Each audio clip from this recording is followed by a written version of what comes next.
Today, I want to talk about 7 steps to do when a debt collector calls you. So stay tuned.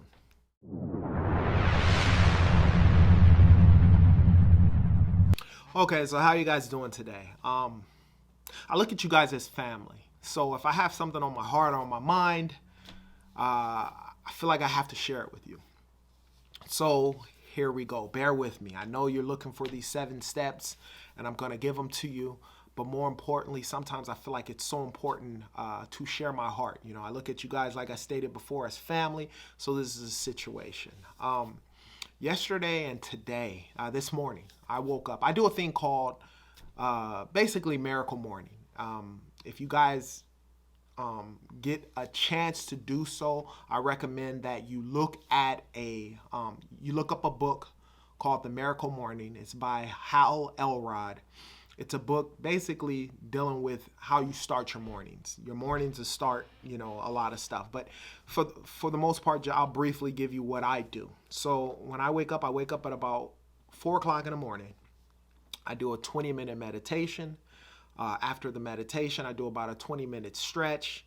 Then from there, I do 100 push-ups, and then I'll run a mile. And then, typically I'll start my day from there. But this morning, my heart was just been a little heavy. Things been tough. Yesterday, I hope my wife don't get mad at me, but during our counseling, it didn't go so well. And then I found out a good friend of mine's, his wife died, which was sort of kind of tough. With everything that's going on in America right now, that's sort of kind of tough. And so today my heart was a little bit heavy, given those ramifications and what's been transpiring. Nevertheless, the reality is every single day we have to get up.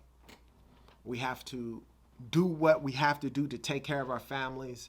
And I encourage you, if you are going through something, to try and see the positive in that and to move forward. But understand that every day is not going to be a great day. Sometimes you're going to have a bad day, and that's okay. So I had to share that with you guys.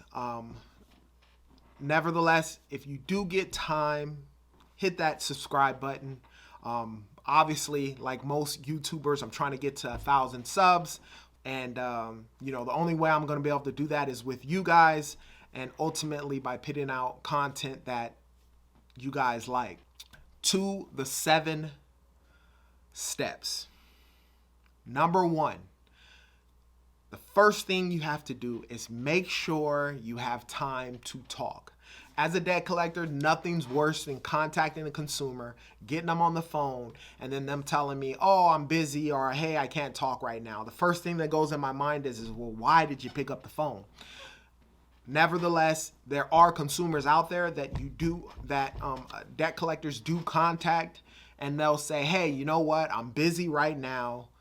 Can you give me a call back at a specific time span? Now understand, if you tell a debt collector to call you back at a specific time, they're gonna call you back. So just be prepared and ready for that time span. So just very, very important, you make sure you have time to talk. Number 2, have a pen and paper, with regards to taking notes. So once you are ready, you have the time, make sure you have a pen and paper to take down some notes. You want to jot down the information because obviously you're not going to remember everything that's transpired with regards to what's happening. So be prepared, have a pen and paper, and be ready to go. Okay? Number 2 is ask the collector to send information about the debt. A lot of times, and when you get that information, file it in a file. Put it in a file, put it somewhere to where you can always get to it. But ask them to send information with regards to the debt. Now, if a debt collection agency refuses to send you information, I wouldn't deal with them. A lot of times, just like anything, there are a lot of companies out there that are fraudulent, that may have gotten your social security number, your name, may have gotten, their eyes on some type of information with regards to the debt itself, but make sure they send you something. Send you something in writing, a demand letter or something along those lines. You can even have them email it to you. A lot of times companies nowadays, because as a debt collector, you don't want to have to wait or be dealing with the consumer saying, hey, I never received the letter. So as they can email it to you, but get something in writing from the collection agency, so that way it makes it a little more formal and you can check the information and cross-reference that information with the stuff that you have so that you can make sure it is in fact something that you actually owe on. Now, number 4. Now, coming from a debt collector, what I would tell you as a consumer is to don't admit that that's your debt. Reason why is because if you admit that it is in fact your debt, it sort of kind of takes away any leverage or anything you have concerning that account. And a lot of times debt collectors are going to be pushy on getting the money. Let's face it, what is a debt collector's job is to collect money from consumers that owe and to try and collect the most amount of money that we can, because most debt collection agencies are a month-to-month business and they have commissions that they have to hit. But you don't want to immediately admit that the debt is yours, okay? Number 5. Now, this is very key. Don't give information about your income, debts, or other bills. The reason why I say that is because a lot of times once a debt collector finds out your finances, finds out how many bills you owe and all of that type of stuff, they become more and more pushy to get you to pay.